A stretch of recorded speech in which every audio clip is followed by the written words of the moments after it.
Okay, there we go. We are live. Oh my goodness. I told you guys it takes me like 15 minutes just to figure out how to live stream. Okay, there we go. Oh, we're live. Hearing myself. Oh my goodness. I told you guys. Mute myself. I do not want the delay. So now I have to go share this new link over. Oh my goodness. Oh, it's just a headache.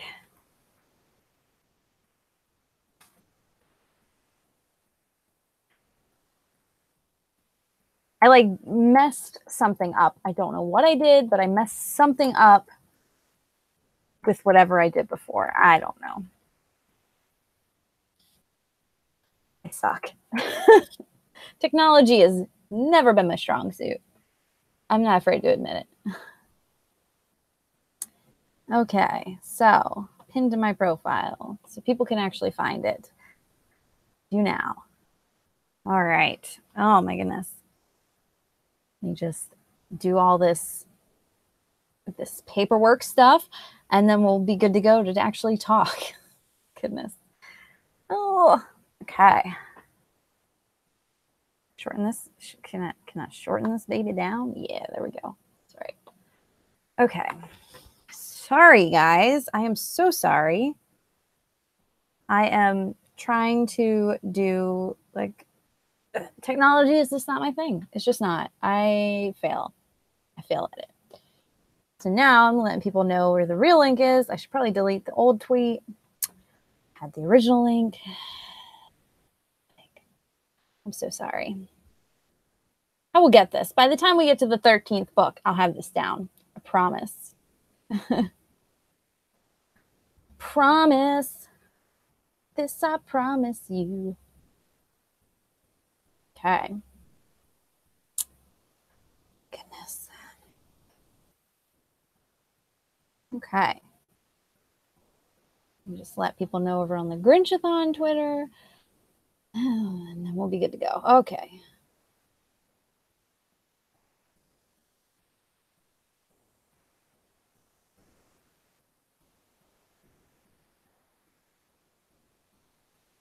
Okay. Hi, everyone. I'm ready. I'm ready. Like SpongeBob.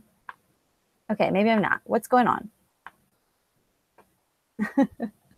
Hi, Shannon. My goodness. It is just a mess. Now I have like, okay, there we go. We're good. What I like to do is I like to put the Google's Hangout like screen over it because like the other one has a delay and seeing myself is just weird.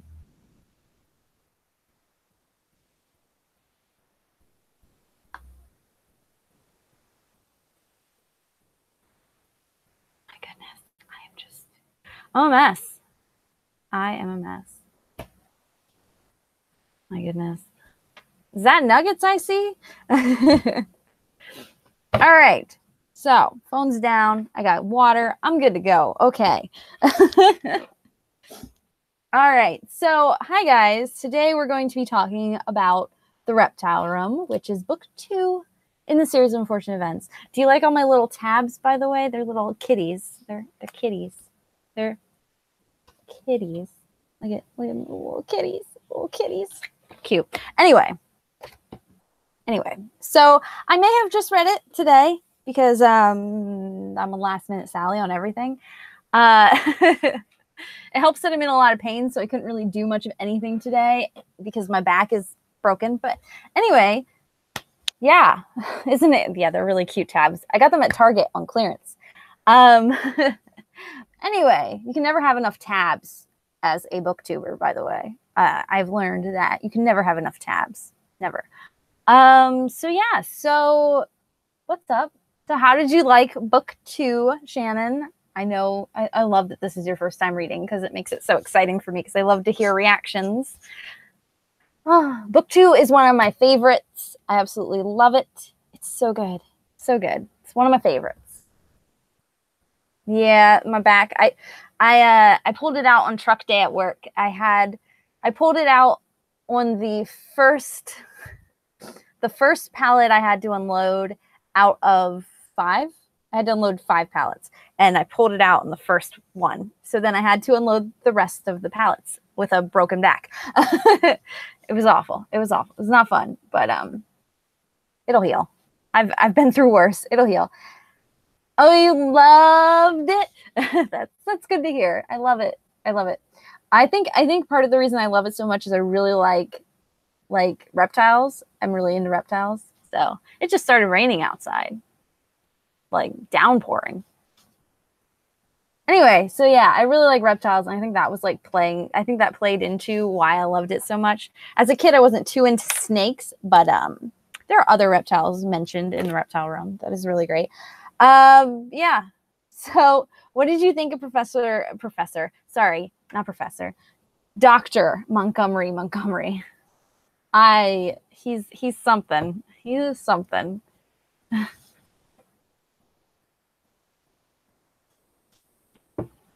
I'm glad I went and did all of my stuff before it started downpouring. My goodness. I really love Montgomery a lot. He's one of my favorite of the guardians. Out of all of the guardians that are made for the orphans, he's my favorite. I love him. I love him so much. I want him as he can adopt me anytime. Yeah, he's really smart. He likes his travels a lot. He's kind. He's like everything that you'd want, except for he's a little dumb. But we'll get into that. So Catherine actually sent me her thoughts. She sent me an email with her thoughts. So that's here somewhere. Yes, this is here. Here it is. So I'm gonna I need one of my boyfriend has a computer that has 1 billion different screens. That's what I need to do these live streams. Oh my goodness. There we go. Okay. But yeah, so yes, he took them to the movies. He let them use their talents. I really liked how he let them set up their rooms how he wanted to. I say room really weird. I'm sorry. But I really liked that. And I liked how each individual child was given a task as well for the Peru trip. I like that too. I think that's really neat. What else? I kind of am winging it today, which is not good for a live stream, but yeah, I really enjoyed him. Stefano's interesting. So my favorite part about the Reptile Room is I love how it gets you optimistic, but it before you get to page 28, which I checked, 28 is when they tell you what's going to happen in the end. 28, they just come out and say it. Guess what? Montgomery's going to die.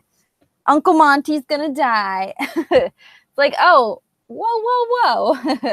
But yeah, and I feel like it's a really optimistic book compared to the other one. I feel like the other one set a tone, the first book sets a tone that just starts off just miserable. And I feel like this one, they kind of give you that ounce of happiness. They're oh, look, they've got a better guardian. And then, Snicket reminds you that, this isn't a happy tale. These aren't happy. This isn't a happy series. And I love that. I love it. I know. Yeah. You knew that. You know that once a guardian, things are going great. They're not going to last long. Count Olaf he's a creepy. But yeah. I really like how Lemony Snicket makes you think, oh, maybe, just this once. I know he's gonna die at the end, but maybe, just maybe it's not gonna happen. But ultimately it does. All right. So what else? Oh, Catherine said that the cover and the color schemes are one of her favorites. I think Vile Village, when we get to that one, not Vile Village. Oh, I can't reach. Oh, my back. The Oster Academy. Oster Academy? Is that how you say it? Oh my goodness, I don't even know. I'm the host and I don't know. I really like that one, and I really like the Vile Village one. But my favorite color is black, so like both those books, one's gray and one's black, so maybe that's why. But yeah, Reptile Room has a great cover. I think it's the snake. Snake is pretty, and I like the illustrations a lot in this one. Yeah. Did anyone have any like favorite illustrations at all in this round? I know we asked that question last time, but the illustrations, they play an intricate role in the story. They're important.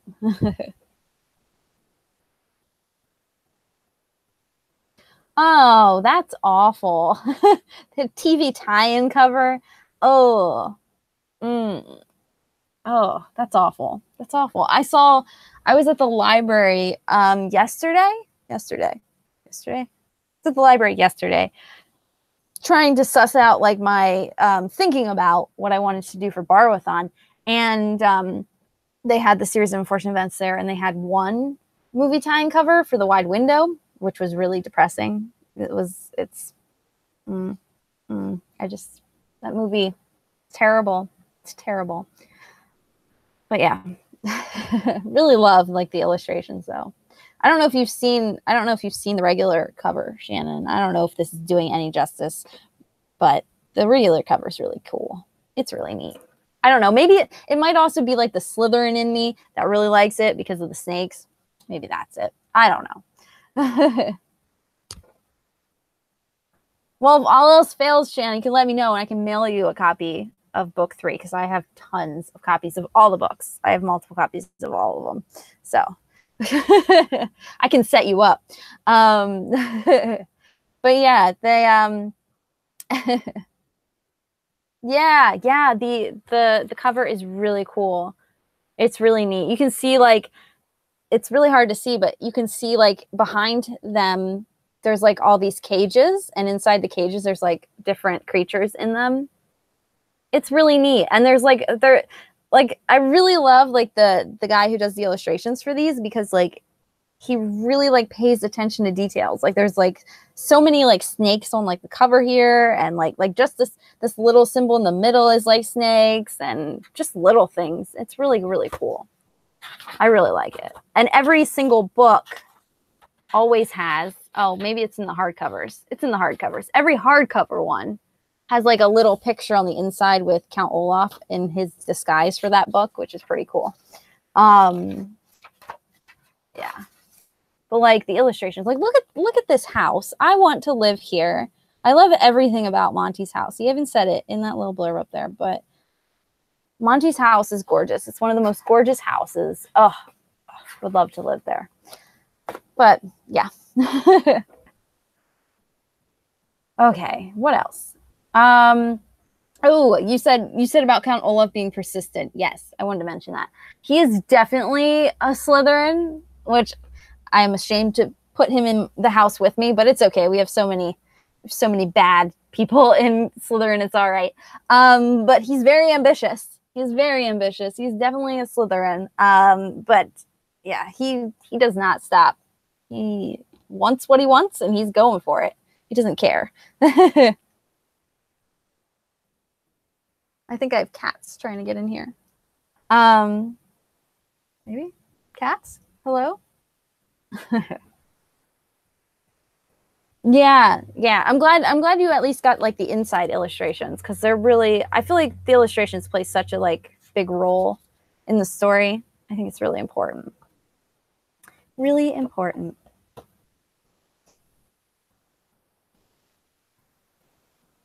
Oh, what I really liked about this book was I loved like the different snakes that they talk about and the different creatures, because each one has like different different things. Like there's one, oh, where is it? There's one snake that talks about being like, would run you over without even thinking. Oh, there's a pair of snakes who have learned to drive a car so recklessly they would run you over in the street and never stop to apologize. Like, what? It's just so goofy and great. And I think that's another thing about Series of Unfortunate Events that is so great, is they're really good at like the comedy and drama blend. And I think that really plays really well in the show as well, which I actually like.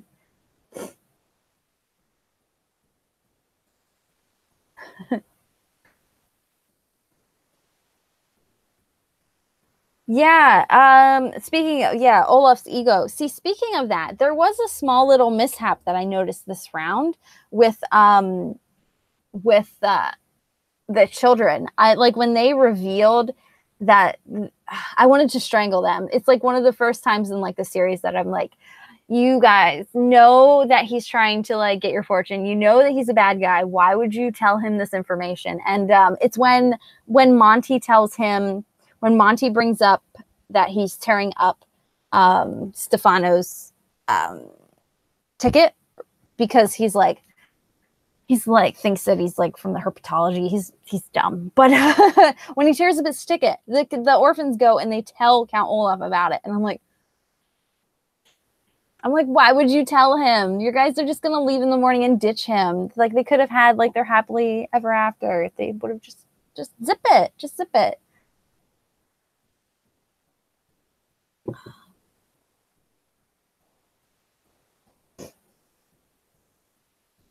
Yeah, that was definitely like one of the things. Yeah, that was definitely like one of the things that I noticed that was new this time. Like before, I don't think I noticed it. I didn't feel so like I'm just so mad at them. Like, why did you say anything? You shouldn't have said a damn thing. Like, just keep your mouth shut. Oh, but I wanted to. My point. I was talking about snakes, but Catherine said about the snake that was a Virginia wolf snake. That was really funny because I did not notice that as a kid. That was something new because I didn't know as a kid. I think when I read these books, I was like, when did this one come out? 1999. I was 9 years old. So when this one came out, I was just like, 9 years old. I don't know who Virginia Woolf is. I'm not that smart. But when they said Virginia Woolf snake should be kept away from typewriters, I died. I would have never noticed it before. There's also like a Nathaniel Hawthorne reference as well in the book. It's just, if you like to read, I feel like Series of Unfortunate Events are definitely for you. There's so many like little things hidden, and it's so great.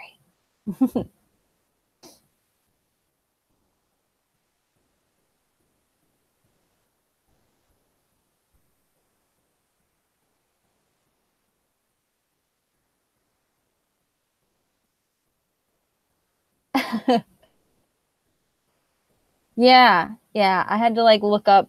I had to look up Nathaniel Hawthorne because I read it today, and I'm not in the most coherent thought just to remember what he wrote. I'm not the brightest. Let's be real. But yeah, there's so many like little things hidden. It's so great.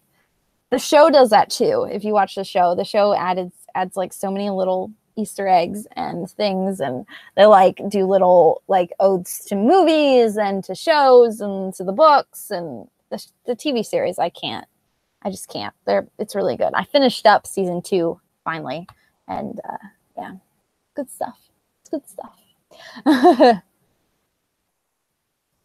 I just can't get over how dumb the adults are. They're always so stupid. They really are, and it can be quite irritating. And I feel like as a child, like I said, I think I said that when we talked about the first book, the children not like feeling like the adults are listening. I feel like that plays really well to the children that are reading the book. But I feel like the books also are dark enough that they appeal to a larger audience and they appeal to adults as well. And yeah, and the humor and the little jokes like Virginia Woolf snake and stuff like that just like appeals to like the older generation. I feel like that's why I love these books so much. Like they never get old, ever. I love it. Yeah, the show they do some like different things with the show. They introduce some things, and they introduced one thing super early that they introduce way later in the books, but it's not as prominent. Like, I don't feel like it's going to like spoil anything for you if you watch the show. But they really take their time with the show, which I really appreciate. And I feel like everyone involved with the project actually really, really cares about the product they're making. Each book has 2 episodes. And I feel like that's just, it's like perfect, because these books are, you know, they're like 100 pages. Like, they're nothing. They're 190 pages, this one. So they're nothing. They're just kids' books. So like, you have a lot to play with, and, you know, you can get like basically all of that in 2 episodes. And they're really like taking their time with it. And I watched so many like interviews lately with Neil Patrick Harris. Like, after I finished season 2, I like binged so many interviews with Neil Patrick Harris and the kids, and it's been an adventure. But I found out that they're actually filming season 3 right now, because of Klaus. He keeps getting taller than Violet. He's growing at a very fast rate. Both of them are, and they want to film it real quick while they still look like kids. And so they're filming season 3, and season 3 will be the last season, which would make sense because it would be the end of the book series. They are only going with the books. They are not going past it. They're not going to keep milking it until, you know, it becomes stagnant, which I could not be happier. It is like one of the happiest things. When I heard that, I like, my heart, like, I felt so good. It was a really good feeling. Really good feeling. But yeah, I'm really excited. I'm really excited for you to check out the show, Shannon, because I think you'll really enjoy it. It's really good. Yeah. Neil Patrick Harris. Oh my goodness. I said this before, but I was really, really nervous about him as Count Olaf because he's such a weird character to play. But Neil Patrick Harris is perfect. He has exceeded my expectations. He's doing an amazing job. He's sinister when he needs to be. He's comedic when he needs to be. He's just great. I really, really adore him as Count Olaf. I liked Neil Patrick Harris before this. Obviously, who doesn't like Neil Patrick Harris? But I think like he's definitely gone up in my book, like, immensely. Because like every single episode, if you think about it, because Count Olaf is always, you know, up to crazy schemes trying to get the fortune. So every episode he has to play Count Olaf being someone else, usually, depending on the book. But he has to pretend to be 2 characters in one. So he's an amazing actor. I'm really proud to call him Count Olaf. But yeah. Oh, yes. A favorite moment in the book. Oh my goodness. I think I have moments. I think my favorite moments are the ones with Sunny and the incredibly deadly Viper. I ship them so hard. I love them together. They are the cutest things. And like, every time I like see them together in my mind, I'm like, they're so cute. They're like besties. Yeah, I think that's like my favorite. And I liked like the little cliffhanger that they do in the book where they're like, where he's like, and then, you know, it went to bite Sunny, and then they cut, and he's like, sorry to leave you hanging there. I had to go to a dinner party. And he just starts talking about that instead of, you know, telling us what happened. And just another witty passage. But yeah, I really like them 2 together. I think they're so cute. I love them. Love the incredibly deadly Viper. So great. I want one as a pet, please. Oh my goodness. Yeah, I think the ending is very, very important to the series, by the way. Yes, I do. I think because I'm terrified, but well, the first season had me really, really nervous because they were doing something that I thought that they were completely straying from the books, but it's all right. It's all right. You'll get there, and we'll talk about that whenever you get there. Yes, yeah, that scene is so great. The scene is so great. I love Sunny and the snake bite, and oh, it's so cool. So cool. Did you have a favorite moment, Shannon? I just, it's the snakes. I love the snakes. They're so cool. Oh my goodness, my back is so broken. I have like a pillow like wedged between me and the seat. Oh my goodness.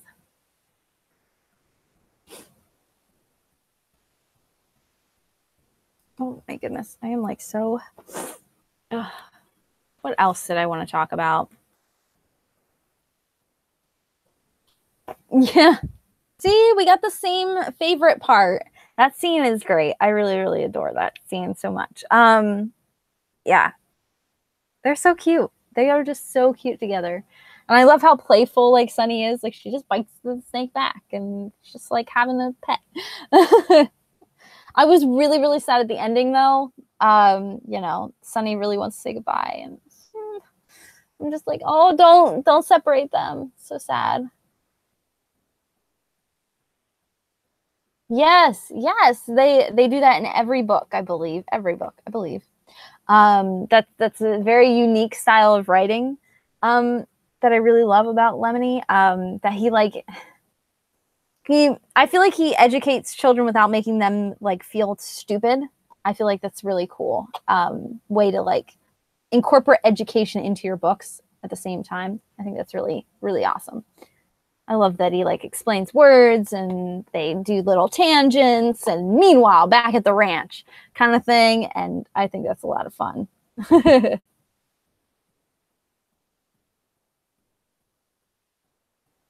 What else? I'm like checking out Catherine's notes. See what she sent me. Oh, she sent me a quote, which is really funny. She said, "It's plenty difficult to wait for Halloween when there is what I can't read it all. Oh my goodness. Plenty difficult to wait for Halloween when the tedious month of September is still ahead of you." And she said that is the best reason I've heard to have a Grinchathon in September. Oh my goodness. So maybe I'll have to do a Grinchathon in September. We will see.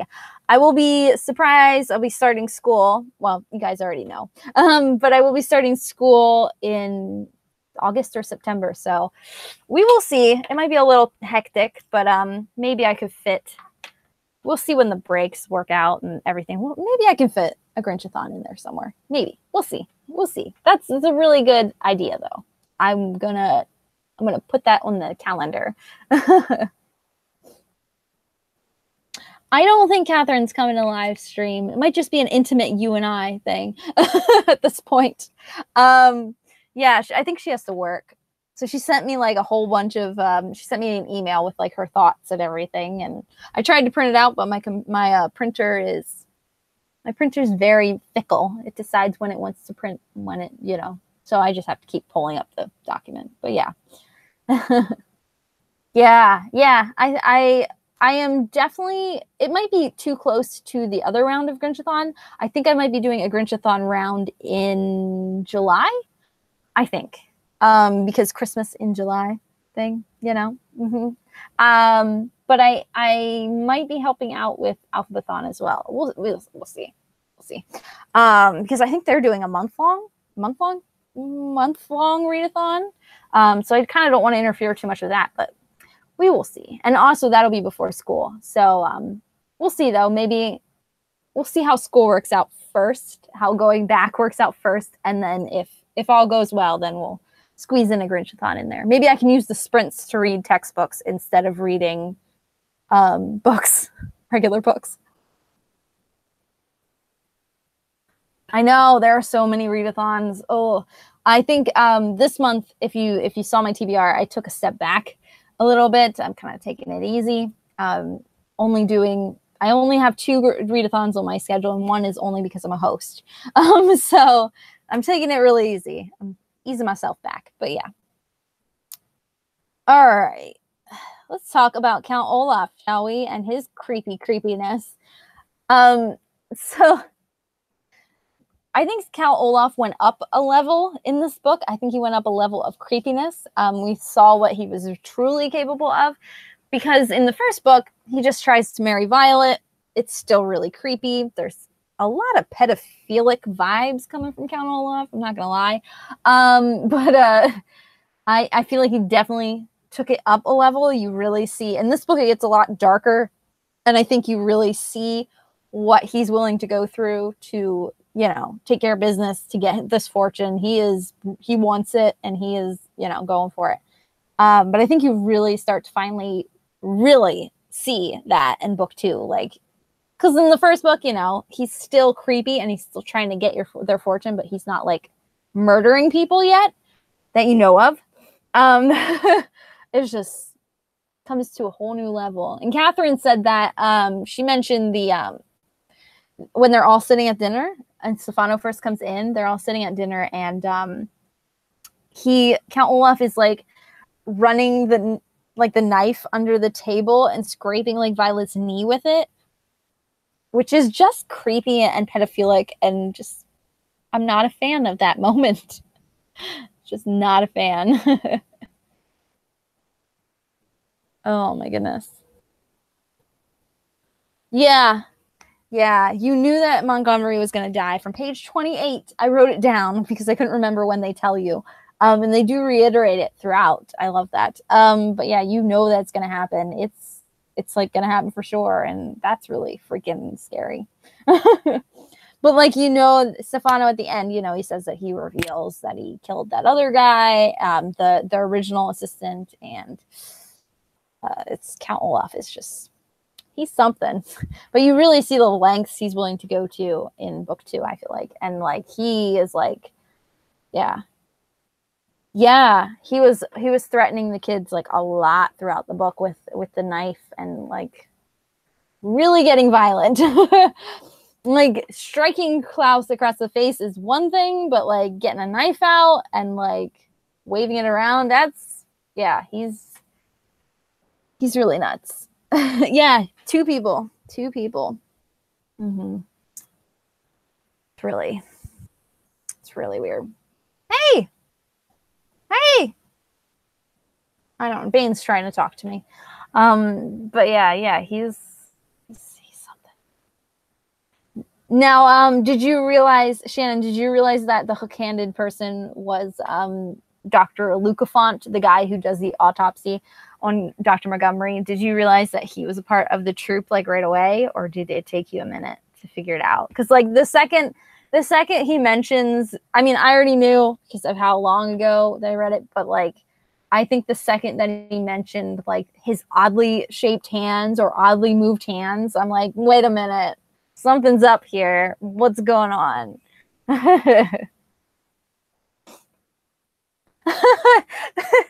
The really long conversation about who would go in which car. Yes. That scene is really, really hilarious to me. I love like the meanwhile back at the ranch scene. That whole chapter is really, really, well, I guess it's a couple chapters, is really, really funny to me. Here the orphans, I call them orphans, I'm really awful, but here these kids are trying to like figure out the scheme and trying to stop him and trying to figure out, you know, how to, you know, get out of the situation. And the whole time the adults are just arguing about who's going to ride with who. Like, that's just the only thing they're arguing about this whole entire time. I mean, Violet is like searching Count Olaf's room. She is breaking into his briefcase, and that they're still talking about like the stuff. Oh, it's just so great. I love it. Yeah. He was the hook-handed guy. It's really like, I feel like unless you like, it's really subtle, but like once they mention, like he mentions something about the hands, he says like they're his awkward shaped hands or something, and it totally gives it away. I forget what the name it is.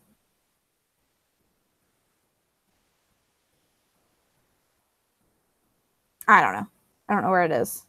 And also there's like a moment when it's before you know that Dr. Lucafont is a part of the troupe, when he goes boss and he tries to interrupt Stefano because Stefano is talking about how he knows all this stuff about snakes and blah blah blah, and like before he said he didn't, and like Lucafont is like trying to talk him, like trying to tell him no, to boss. But once he says boss, I'm like, ooh.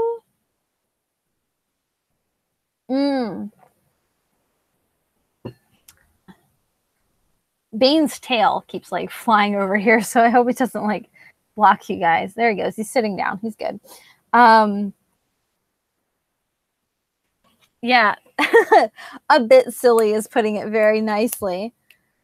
A bit silly, yeah. That's putting it very nicely. They are something. The adults are very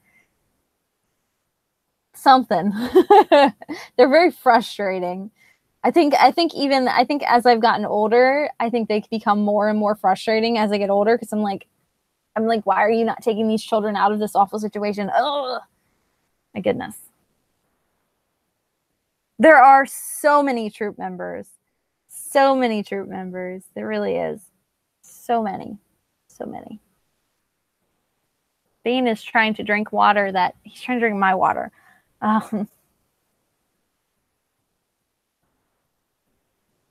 There are, yeah, the troop members, they are really fun though. I really enjoy them. There's so many of them and they're blasts. I really enjoy them in the series, in the TV series, because I feel like once you get them out on screen, you can really like play around with them and they become their own characters and they're really great. I really love them. The Woman of Indiscriminate Gender is my favorite one on the TV series. I think I really enjoy it. I don't know what you would call him. Oh, it's great. It's great. Yeah, boss. Yes, you are definitely a Hufflepuff too. You're kind, and Hufflepuffs are nice people. Unlike us Slytherins that are we're just in lump with Count Olaf.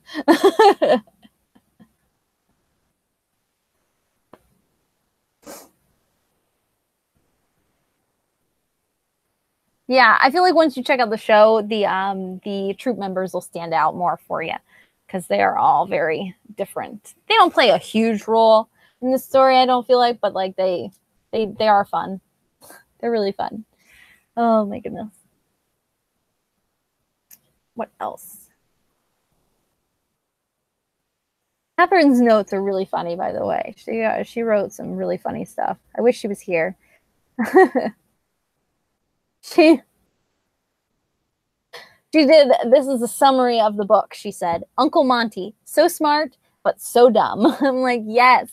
Like that scene where he is assuming that she, like there are, Stefano is a part of the Herpetological Society and blah, blah, blah. And I'm just like, just let them speak. Let these kids speak. Oh my goodness, out my back. Do I ever read the books out of order? Yeah, sometimes. Sometimes I'll just be feeling a certain one and I'll just like pull it out and just read it.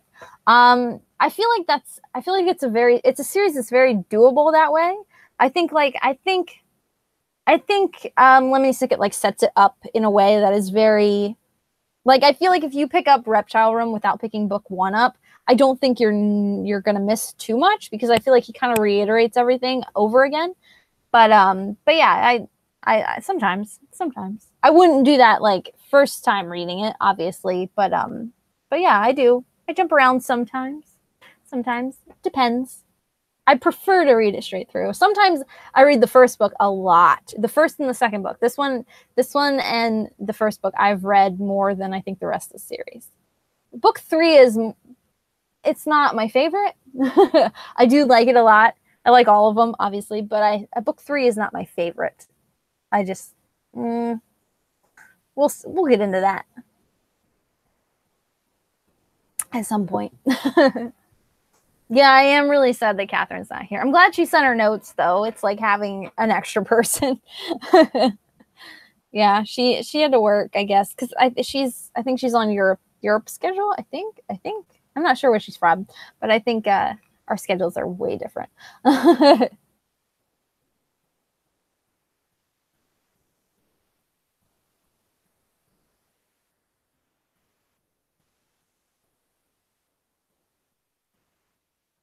Yeah. Oh, I mentioned the favorite drawings in the book, and I didn't say what Catherine's favorite was. Her favorite was the zombie snowman on page 73, I believe.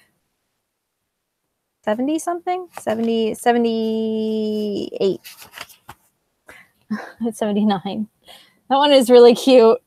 It's really, really cute. This is where I did like a summary. I wrote like a whole summary of where we are at now. And the last thing I wrote is Monty will die. Oh my goodness. But yeah, that one's really cool. I would love to see the movie Zombies in the Snow. I think that'd be a really cool movie. I think that'd be fun. Australia. That's right. That's right. I couldn't remember where she was at. But I am grateful that she sends like her notes and she messages me and lets me know like all her questions and stuff. It does help me. Because I'm kind of like an all over the place person. You know this.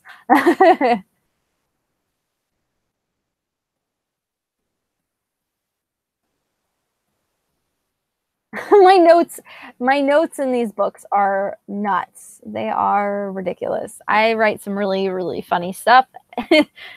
Funny to me because I'm sitting here chuckling to myself. And then there's other ones that I'm just like, I get annoyed or I think something's really weird. And oh my goodness. They're just, oh, I also counted how many times they say Reptile Room in here. And it's 68. No, 60, 70, 65, something like that. I already forgot.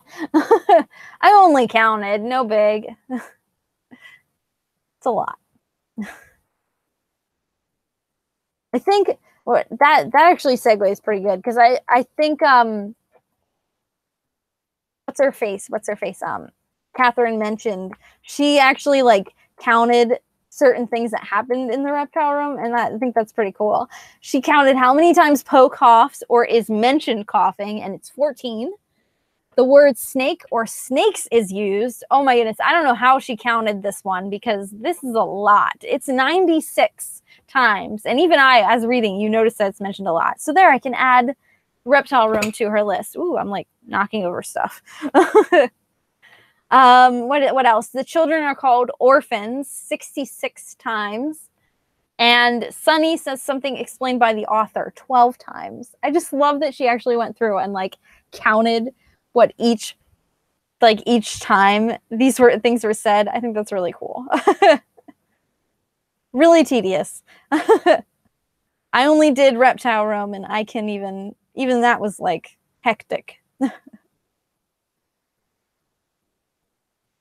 Yeah, there is at least the most that Reptile Room is mentioned is 3 times on a page. At least it was usually about 2 times on a page, more often than 1 time. But yeah, it's mentioned 3 times at one point. I think that's the most that's mentioned on one page. But it's mentioned a lot, and I think it's really like a general theme with the book because the Reptile Room is where it all goes down. That's where Monty unfortunately meets his end, and like it's obviously ties back to the title and everything, and it's a general theme. I feel like the Reptile Room is its own character at this point.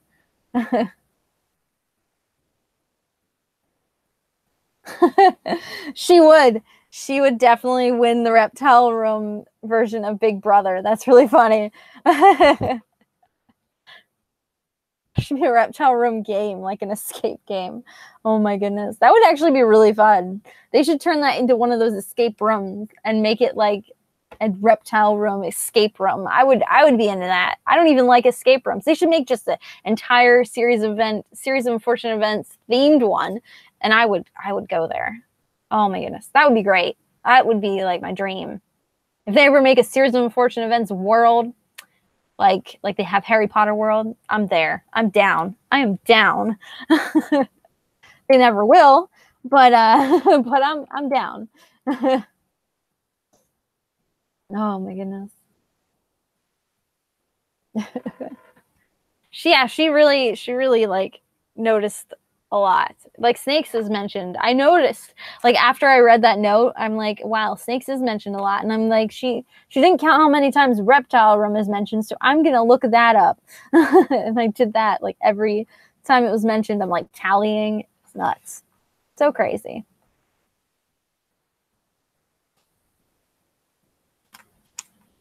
Oh, my goodness. My goodness. Oh, almost lost my tab. A theme park. Yeah. I don't even like theme parks, but I would totally be down for, you know, a series of unfortunate events theme park. I'd be all about it. Oh my goodness. You could do so many cool things. It would be really fun. And it'd be like going into like a Tim Burton movie or something. It'd be dark and cool, and I'd love it. I would love it. I always wanted to cosplay as Count Olaf, but it would like require like actually a lot of work. But I always wanted to cosplay as him. Maybe someday. Maybe someday. Since the series is taking off, they might actually know who I am. Have to sign a waiver before going in. That's so true. It's so true. And here it's really just Count Olaf trying to get whatever money you have in your bank. It's just some scammer guy. My goodness. So great. So great.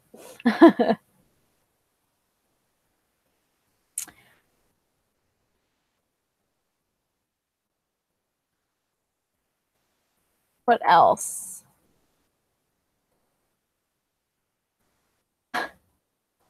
How did you like the Boy Who Cried Wolf thing that they were talking about? Oh my goodness. She mentioned that. She said the moral of the story, of course, ought to be never live where wolves are running around loose. Oh my goodness. So great. Oh, I love it. I love how, you know, he plays with like stories and themes, and it's just so funny. I really do want that tattoo really bad. I don't have any tattoos or piercings, actually. Not even my ears are pierced. I'm just not that into that stuff on me. I don't mind other people having it. But on me, I don't like needles either, so I don't know.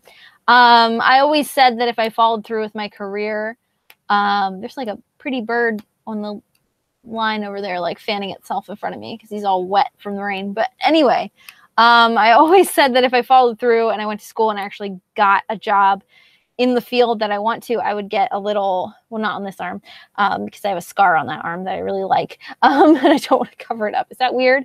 I would get a little dinosaur on this arm,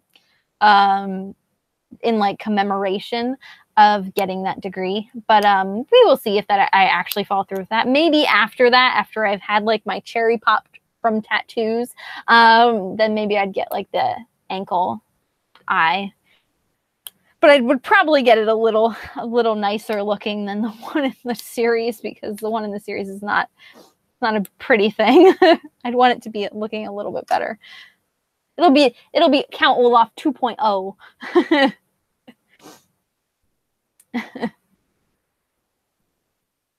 Yeah. The urban tale. Yeah, I thought that was really funny. It's such like a different take on it, and I think it's great. I really love twisted fairy tales. Like, it's like definitely a thing that, like, a theme of mine that I really enjoy. It's definitely like a genre. I like retellings a lot. I just can't get enough of them. I never will be able to get enough of them. And like, it's so weird how people can tell the same story so many times, and every time it's different, and it's amazing. And yeah, I'm all about that. So like, when he mentioned that, it was just like falling in love all over again. Yes, I will be studying it'll be physical science right now, with an emphasis in geology. And then when I transfer to, because right now I'm just in community college, so I'll transfer to like a 4-year school and finish out my degree in geology. And then when I go for my graduates, I know what I'm trying to say. I will go for paleontology after that. That's the general school goals. It has been paleontology for a very, very long time. But just going as a geologist would be really, really, really cool, and would already be a great achievement for me. So either way, I just want to play with rocks all day and be outside. And even if I end up not playing with rocks all day and I end up being a professor talking about Earth and rocks and prehistoric history and all that stuff, that's plenty. That's plenty for me. I would love that. I'd be totally fine with that. I would love to be like a professor and talk about rocks and the kids just staring at me like, it'd be so great. So great. I'd be one of those really eccentric science teachers. It'd be so much fun. I love science a lot. And I always love science teachers. They're always so eccentric, except for chemistry teachers. They tend to be really monotone, but that's a whole nother story. Maybe if I don't make it to my paleontology degree, instead of getting a dinosaur there, I'll get a rock tattoo. It's just a little dot. It's just one stab and I'm done. Yes, I really love like the retellings, and yeah. Except for the Series of Unfortunate Events, I don't want them ever to make a retelling of Series of Unfortunate Events. I do appreciate that they made the Netflix series, though. I am really, like, season 2 just solidified it for me, how happy I am that they're taking such good care with this series, and it's just really, it's really beautiful. I'm happy.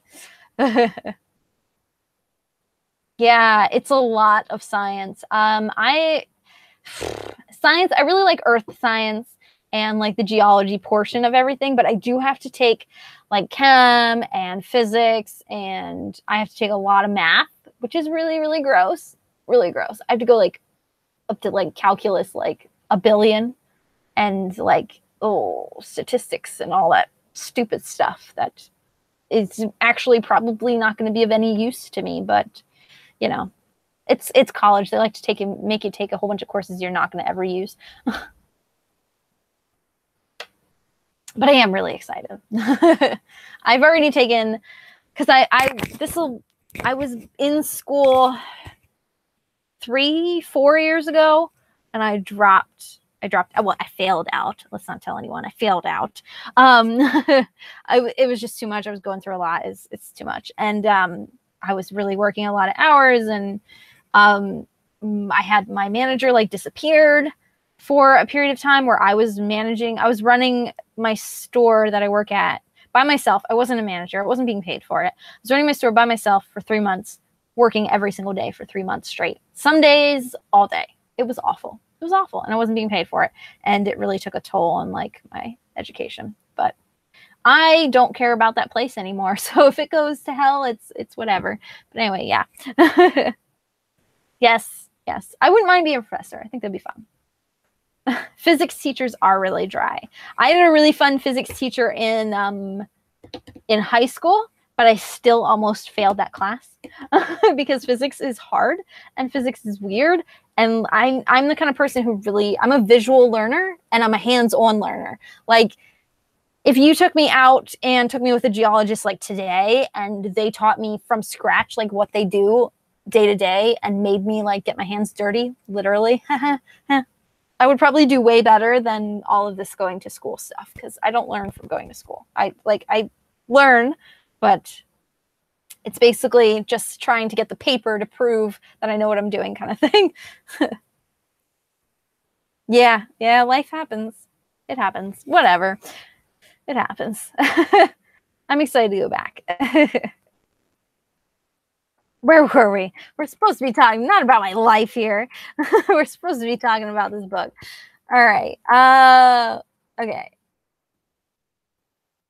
Summary of the book, part 2. Sunny is MVP again.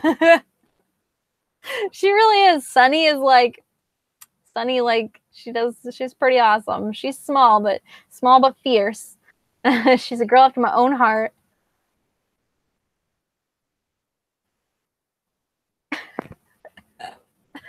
Oh my goodness. She mentions the quote, "This is Poe at his best and most useful." I think she said, what does it say here? I have to open it up because most useful, yeah. Poe at his best and most useful. Here, Snakey. When Poe was like calling the snake because they were trying to get the snake away from Sunny because they thought he was like, the snake was really, really poisonous. That's pretty great. Yeah, tangent. MVB, that's pretty great. I think we're going to use that one from now on. MVB. We'll have to tell Catherine. Most valuable biter. Oh, it's pretty great. I love it. I love it.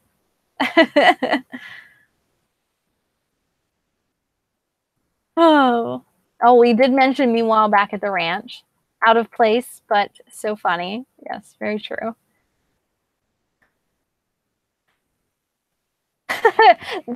One that might actually be one of my favorite parts of the book. I really love the Lemony does it. He did it in the first book with Count Klaus. He kept reading the same page over and over again. He kept reading the same page over and over again. He kept reading the same page over and over again, or the same paragraph or words, whatever. But yeah, that he did that again in this book with the Evers.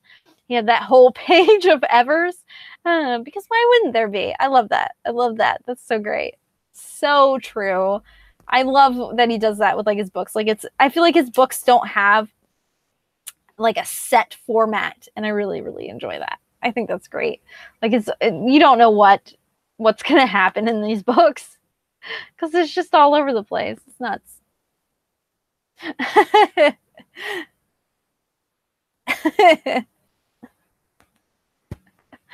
Oh my goodness. That is definitely one of my favorite scenes in the first book, is that little passage there. He kept reading the same page over and over. Kept reading the same page over and over. But the whole page of Evers in this one might top that, because it's pretty hilarious. I don't even know. I should have marked the page where it's at. It's just so great. Oh, here it is. It looks so aesthetically pleasing too. Like it's like perfect, and just it's just so perfect. I love Lemony Snicket. He's so great. It's so great. Because why wouldn't there be a whole page of Evers? It's like another round. It's like right where we build, like we bring back the whole comedy thing. Yeah. So I know what I'm trying to say.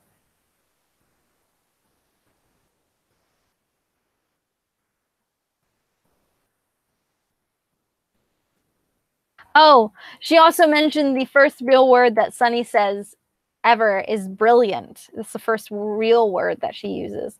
She also said aha, which I really think is really like smart for a baby to be like, aha, got you. Yeah, Sunny is really cool. I really like that Sunny like says random things, because I feel like she just speaks her mind. She doesn't care. She says whatever she wants to say when she wants to say it. Oh my goodness.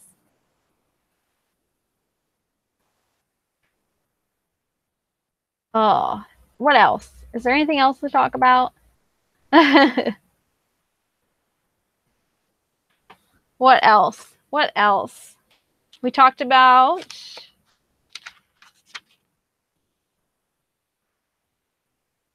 Oh, what about the time Stefano says, oh, she does say Jose. She says a name. The part where Stefano like mutters to the children, this part was really, really creepy. He like mutters to the children, he's like, and you will die soon, or said something about that, and before long you will be too, when they're talking about the engine being dead, when he like ran into each other, which, why, by the way, was a serious stroke of luck right there. Like, I can't believe like, Poe just happens to be useful for once. Unintentionally useful. Oh my goodness. There was that. Shannon, you read a lot of Shakespeare and stuff, right? Like we've been reading our classics. I miss Shakes Along, by the way, like a lot. I miss it, but she's in grad school right now, like killing it, and I'm not yet. But yeah, I read The Tempest recently, and it's really, really funny because the boat that they're taking to Peru is called Prosperto, which is the name of a character in The Tempest, which is really, really cool. And another really, really cool thing, let me see if I can find it, is the boat itself. I don't know if you'll be able to see it on camera, but the boat itself has Shakespeare on the front of it, like right there. The bard himself. Yeah. He's even got like his manuscript with like a pen and everything, like a quill. Yeah. That was something, that's another thing that I didn't notice before because I never read The Tempest and like I didn't pay attention to the illustration. Yeah. That really surprised me. I was like, oh my gosh, oh my gosh, oh my gosh, Easter egg, another Easter egg. I was really, really excited.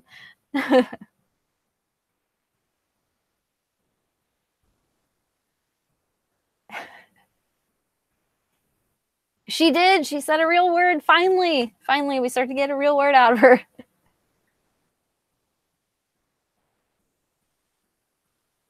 Yeah.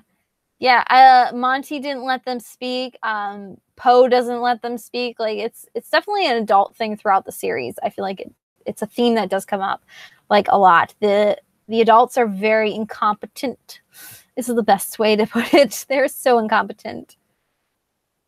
Yeah. Isn't that really, that's really, really cool. Like I said, I didn't notice it before, but after I read The Tempest and now rereading it, I looked at, like, I almost passed the illustration, but this time I've been really like analyzing a lot more since I want to talk about stuff. So I really like looked at the illustration and it like a light bulb came on, like literally light bulb.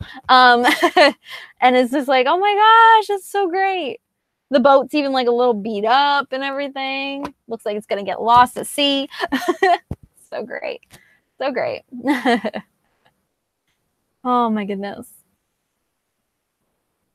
I know. Monty was like so great about he was so great about like encouraging the kids and everything, and it really was a big bummer that he like wouldn't listen to them at one point. It's really frustrating.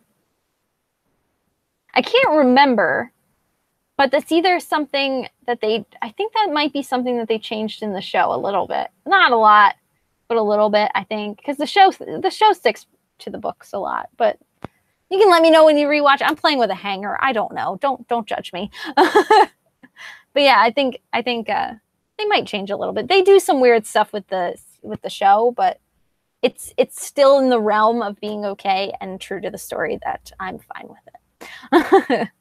I'm fine with it. Oh my goodness. There's also an Easter egg, and Catherine pointed out to me, and I probably wouldn't have noticed. This was the first time that I've noticed myself. I probably wouldn't have noticed it on my own. I don't know, maybe because I noticed that Shakespeare thing because I was super analyzing everything. But in this book, this right here, this is a little Easter egg towards the next book. So you wouldn't know it unless you've read the series another time through, but that is a little Easter egg. And there's always, I don't know if the ebooks have it, but there's always a little letter to the editor, which is basically just like telling you like a sneak peek into the next book. I like never read that anymore because I feel like it kind of gives a little bit of spoilers away. But I feel like Lemony Snicket himself gives spoilers away throughout the entire book. Like Monty, you know, we knew was going to die. So I don't know. I really do enjoy it though. It's one of my favorites. I like the snakes and the reptiles and all that stuff. Yeah, foreshadowing Easter. Yes. There are. It's pretty great. It's pretty great. I really like the illustrations and all that stuff. They're so neat. They have such like interesting stuff in there. Oh, I just burped. Attractive. Yes, I wouldn't recommend like reading them. Like I feel like they kind of give spoilers away. I don't know. I don't think I read them as a kid. I think I always went back and read them later because like I think I read like the first one and I'm like, I don't want to know what's going to happen in the next book. I want to find out on my own. I'm very anti-spoiler. So I would never read them. I really do recommend reading the dedications though. Like the dedications are really, really funny. This one is for Beatrice. My love, you shall live forever. However,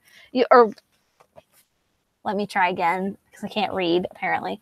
It says, for Beatrice, my love, you shall live forever. My love for you shall live forever. You, however, did not. I can talk. I can talk.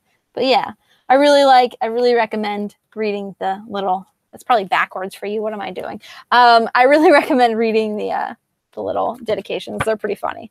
Yeah. And don't read like the backs either. Like the backs give spoilers away too, like a lot of books.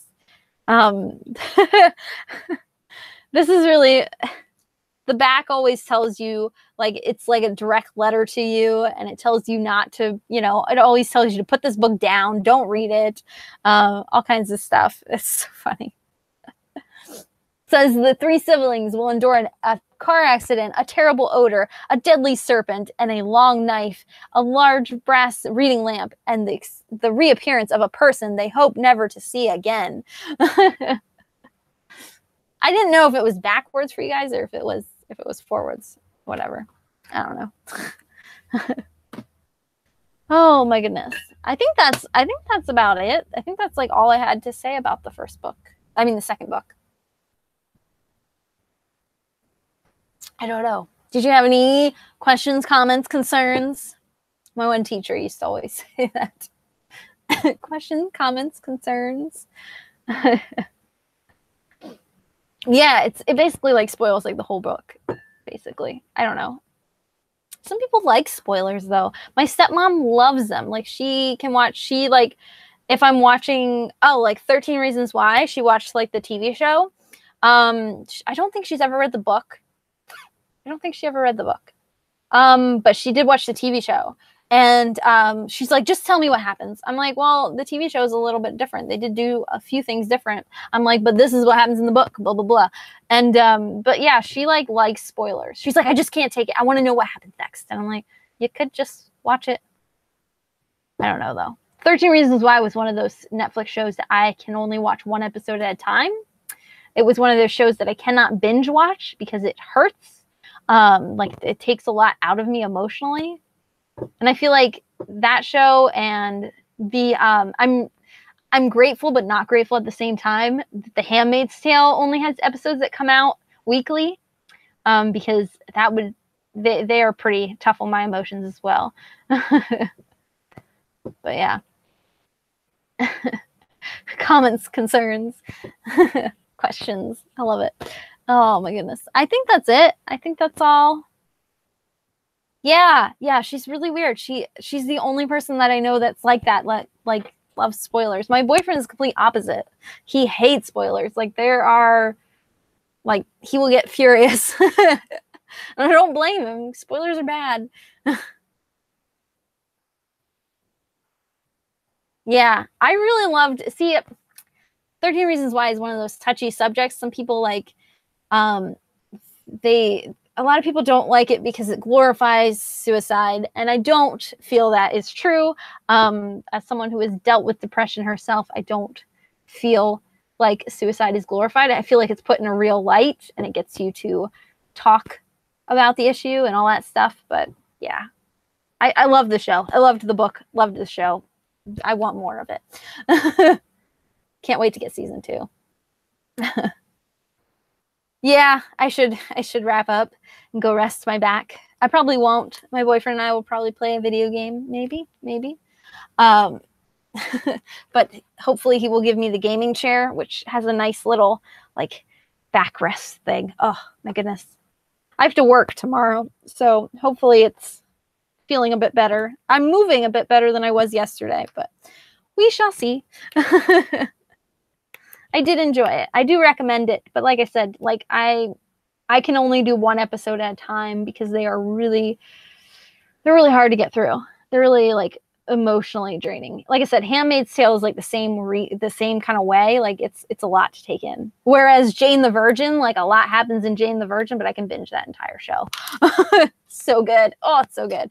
But I watch a lot of TV. Anyway, I guess we should talk about this. So we are going to read this bad boy next. If you need a physical copy, Shannon, just let me know. Send me your info somewhere and I can mail one out to you. I don't care. I'm really excited about this one, but this one is obviously my favorite. It always will be. So great. But yeah, I'm really excited. I don't know when we will do the live chat for that one. I'm going to try. Unfortunately, I leave for Turkey the 30th or the 31st. I can't remember. Oh my goodness, my back. Oh, reaching the calendar. I leave on the 31st. So we will probably do the next live stream the 28th or the 29th. One of those days. Either, yeah, probably like the beginning before I leave, because when and then we'll be back on schedule. Like we'll do that live stream and I'll announce the next book, and then I will be on vacation until June 21st or something around there, 20th something. So I will be on vacation, but we'll still have time to read this and talk about this before I leave for vacation, and then we can introduce book 4 before I leave, and we'll figure it out. We got this.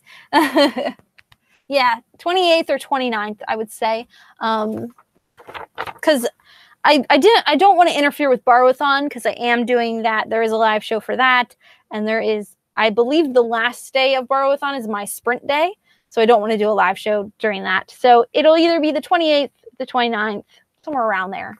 So yeah, it's like a 3-week vacation. It's much needed, especially like my back. Like, oh, it's going to be great. I got to fix my back before I go, though, because it's like we definitely backpack a lot of places. So it's needs to get fixed before then, but it'll get there. It'll be fine. All right. So, yeah, I will be doing a formal announcement video like I did with the last one on this, and I'll do a formal wrapping up this bad boy and all that fun stuff. And yeah, I guess I'll see you later, Shannon. Enjoy Wide Window. I think it'll be fun. You'll enjoy it, I think. But yeah, like I said, if you need a copy, just let me know. I have so many extras. I do like the giveaway, but there's not really that many people joining us, so like I doubt. I have so many copies. I don't mind helping a fellow book person in need. All right. Yeah, fix back first, then vacay. Yes, very much. I need to fix it. It'll be fine. It's getting there. All right. See you in the next video, or on Twitter or Instagram or whatever. That's a lot of flailing from my back. Bye.